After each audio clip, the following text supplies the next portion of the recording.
नमस्ते दोस्तों, स्काईमेट वेदर में आप सभी का स्वागत है। मेरा नाम महेश पलावत है। 10 जुलाई का ये वीडियो है। तो हम वेदर सिस्टम पहले देख लेते हैं। तो आपको मालूम है कि जो कल के मैप में मैंने दिखाया था, तो एक लो प्रेशर एरिया बना हुआ था जो दिल्ली के आसपास था। अगर उसको देखें यहाँ पर, तो दिल्ली के आसपास यहाँ पर लो प्रेशर एरिया यहाँ पर जो बना हुआ था वो अब कमज़ोर हो गया है और जो ट्रफ है वो ऊपर की तरफ आ गई है इस तरह से।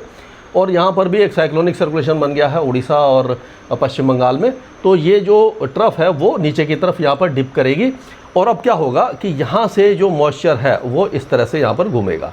तो ये पूर्वी भारत में जो है वो बारिश की गतिविधियाँ बढ़ने वाली हैं, लेकिन ये पहाड़ों पर भी बारिश की गतिविधियाँ बढ़ेंगी क्योंकि ट्रफ यहाँ पर है। और यहाँ पर आप देखेंगे कि जो पश्चिमी हवाएँ हैं वो इस तरह से यहाँ पर आना शुरू हो जाएंगी। ये इस तरह से आएंगे और यहाँ से भी आप देखेंगे कि ये जो हवा है वो अरब सागर से इस जगह पर ये मॉइस्चर को बढ़ाएंगी। तो ये पूर्वी भारत में ही बारिश की गतिविधियाँ अब रहने वाली हैं। मध्य भारत में भी रहेंगी, लेकिन धीरे धीरे वो कम होने की संभावना दिखाई दे रही है। तो ये जो सिस्टम था ये ऊपर की तरफ आ गया। तो आज की अगर हम बात करें तो देखिए ट्रफ जो है वो तराई में आ गई और यहाँ से ये डिप कर रही है। तो अब क्या होगा कि आज जो बारिश की गतिविधियाँ हैं वो हिमाचल में और उत्तराखंड में भारी होंगी। कई इलाकों में आपको लैंडस्लाइड, मडस्लाइड यानी कि रोड ब्लॉक वगैरह मिलेगा। भारी बारिश होगी तो ख़तरनाक स्थिति हो सकती है, खास करके उत्तराखंड में जाने में। उत्तराखंड के ज़्यादातर इलाके भारी बारिश देखेंगे। अब दिल्ली में बारिश की गतिविधियाँ धीरे धीरे कम हो जाएंगी। कल लगातार 2 दिन से बारिश हो रही है, मौसम साफ़ होने लग जाएगा। और उत्तर प्रदेश के साथ साथ बिहार, झारखंड, पश्चिम बंगाल के ज़्यादातर इलाके, ये मध्य प्रदेश के भी कई इलाके, केवल जो दक्षिण पश्चिमी मध्य प्रदेश है, गुजरात, राजस्थान के ज़्यादातर इलाके सूख जाएंगे। पूर्वी राजस्थान में हल्की बारिश की गतिविधियाँ ही दिखाई देंगी। छत्तीसगढ़ और उड़ीसा के साथ साथ तेलंगाना और विदर्भ में बारिश होगी। और जो मध्य महाराष्ट्र है, मुंबई है, थाने, धानु, इस इलाके में बादल हल्के बुल्के छाएंगे, हल्की फुल्की बारिश होगी। केरल और कर्नाटक में कुछ बारिश आपको दिखाई दे जाएगी। अब अगर 11 तारीख की बात करते हैं तो हिमाचल और उत्तराखंड में तेज़ बारिश होगी। पश्चिमी मध्य प्रदेश से हटना शुरू हो जाएगी। राजस्थान साफ़ हो जाएगा। हरियाणा, पंजाब, गुजरात, महाराष्ट्र के ज़्यादातर इलाके, दक्षिण भारत भी साफ़ हो जाएगा। केवल पूर्वी भारत तक ये बारिश की गतिविधियाँ सिमट जाएंगे। 12 तारीख में देखेंगे तो केवल पूर्वी और ये जो इलाका है तराई का इलाका और उत्तर पूर्वी, इसी इलाके में बारिश रहेगी। अब अगर एक एक उसकी बात करते हैं हम, तो जम्मू कश्मीर में अगर हम देखें तो जम्मू कश्मीर में आपको कोई भी बारिश की गतिविधियाँ अच्छी नहीं दिखाई देंगी। ये 12 तारीख में जाकर के थोड़ी बहुत बारिश शुरू होगी। तो यानी कि जो ट्रफ है वो जम्मू कश्मीर के निचले इलाकों में तो रहेगी। जम्मू डिवीज़न, सांबा, कठुआ, उधमपुर, यहाँ पर तो बारिश होगी, लेकिन ऊपर वाले इलाकों में कोई खास बारिश आपको दिखाई नहीं देने वाली है। लद्दाख भी लगभग सूखा रहेगा। लेकिन हिमाचल प्रदेश के कई इलाके, धर्मशाला, मंडी, कांगड़ा, हमीरपुर, बिलासपुर और शिमला, सोलन, नाहन, किन्नौर, ये सारे इलाके भारी बारिश देखेंगे और यहाँ पर मूसलाधार बारिश के कारण रोड ब्लॉक वगैरह हो सकता है। अगर ये उत्तराखंड की बात करें तो यहाँ पर देहरादून, हरिद्वार, गढ़वाल, नैनीताल, उधम सिंह नगर, चंपावत, ये सारे इलाकों में मूसलाधार बारिश, भारी से अति भारी बारिश, 100 मिलीमीटर की बारिश भी हो सकती है। कुछ इलाकों में बादल फटने जैसी घटनाएं भी हो सकती हैं। यानी कि उत्तराखंड में जो भी पर्यटक अब जाने का प्लान कर रहे हैं तो वो 2-4 दिन के लिए उसको स्थगित कर दें कि काफ़ी ज़्यादा खतरनाक स्थिति हो सकती है, क्योंकि बारिश ज़्यादा होगी तो लैंडस्लाइड, बर्डस्लाइड और रोड ब्लॉक हो सकता है। अब अगर पंजाब की बात करते हैं तो पंजाब में जो बारिश की गतिविधियाँ थी वो लगभग थम जाएंगी। वैसे पंजाब में ज़्यादा बारिश हुई नहीं है, वो भी अब धीरे धीरे साफ़ हो जाएगा। पंजाब में बारिश की संभावना अगले 1 सप्ताह तक दिखाई नहीं दे रही। हालांकि कुछ इलाके, रूपनगर, फतेहगढ़ साहब, पटियाला, साहबजादा, अजीत सिंह नगर, इस इलाके में छुटपुट बौछारें आपको दिखाई दे जाएंगी।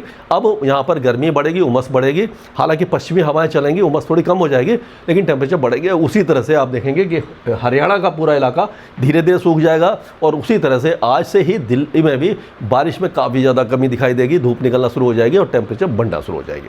पूरा हरियाणा अगले कुछ दिनों तक साफ रहेगा और यहाँ पर भी टेम्परेचर बढ़ेंगे।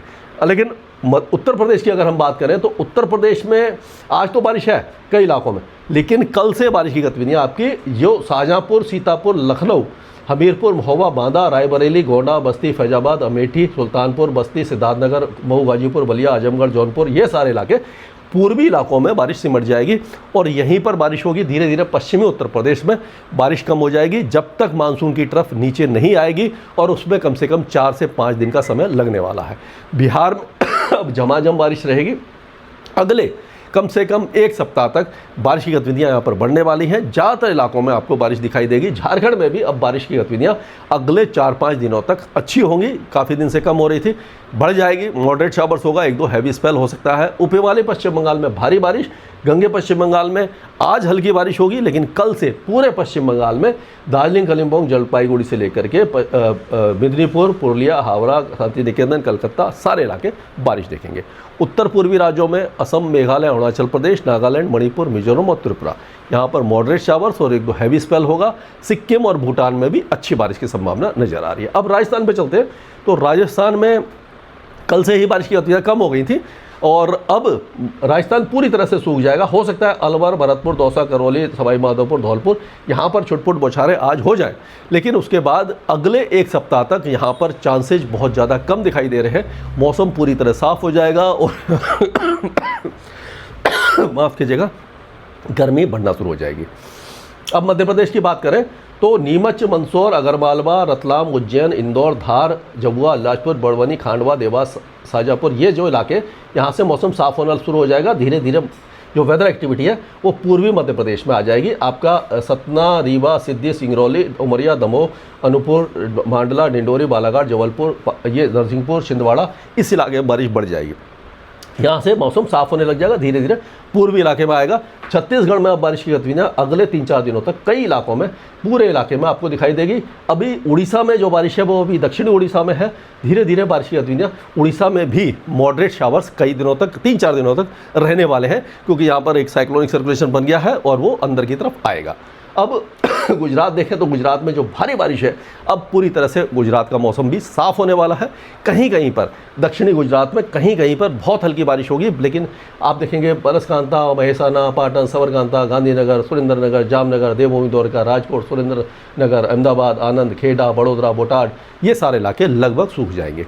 उसी तरह से महाराष्ट्र में जो मुंबई और उसके आसपास के इलाकों में बारिश है बहुत ज़्यादा कम हो जाएगी। सिंधु, रत्नागिरी में बारिश रहेगी। विदर्भ में अगले 24 घंटों तक अमरावती, नागपुर, भंडारा, गोंडिया, यवतमाल, अकोला, बुल्धाना, ये सारे इलाके बारिश देखेंगे। उसके बाद यहाँ पर भी बारिश में कमी दिखाई देगी, हल्की फुल्की बारिश की गतिविधियाँ ही रहने वाली है। तेलंगाना में भी बारिश की में काफ़ी ज़्यादा कमी आएगी। अगले 24 घंटों तक तो बारिश रहेगी, उसके बाद यहाँ पर मौसम साफ होने लग जाएगा। मौसम अगले एक सप्ताह तक नहीं रहेगा। उसी तरह से आंध्र प्रदेश में भी वेदर एक्टिविटी पूरी तरह से समाप्त हो जाएगी। केरल में हल्की बारिश होगी, ये कर्नाटक के कोस्टल एरियाज में हल्की बारिश होगी। इंटीरियर कर्नाटका में भी बारिश में काफ़ी ज़्यादा कमी दिखाई देगी। केरल में लाइट टू मॉडरेट रेन रहेगी, लेकिन तमिलनाडु पूरी तरह से सूख जाएगा 2 दिन के अंदर। और हम कह सकते हैं कि साउथ पेनिनसुला में बारिश की गतिविधियाँ बहुत ज़्यादा कम हो जाएंगी। केवल जो वेदर एक्टिविटी है वो पूर्वी भारत में, पूर्वी उत्तर प्रदेश, बिहार, झारखंड, छत्तीसगढ़, उत्तरी इलाके, उत्तर पूर्वी मध्य प्रदेश, पश्चिम बंगाल, पूर्वोत्तर राज्यों में रहेगी और ये पहाड़ियों में जो तराई वहाँ पर रहेगी। बाकी सारे इलाके सूख जाएंगे और गर्म हो जाएंगे। उसके बाद जब मौसम फिर से बनेगा उसके बारे में वीडियो लगातार मैं आपको अपडेट देता रहूँगा। स्काईमेट वेदर में अभी के लिए इतना ही।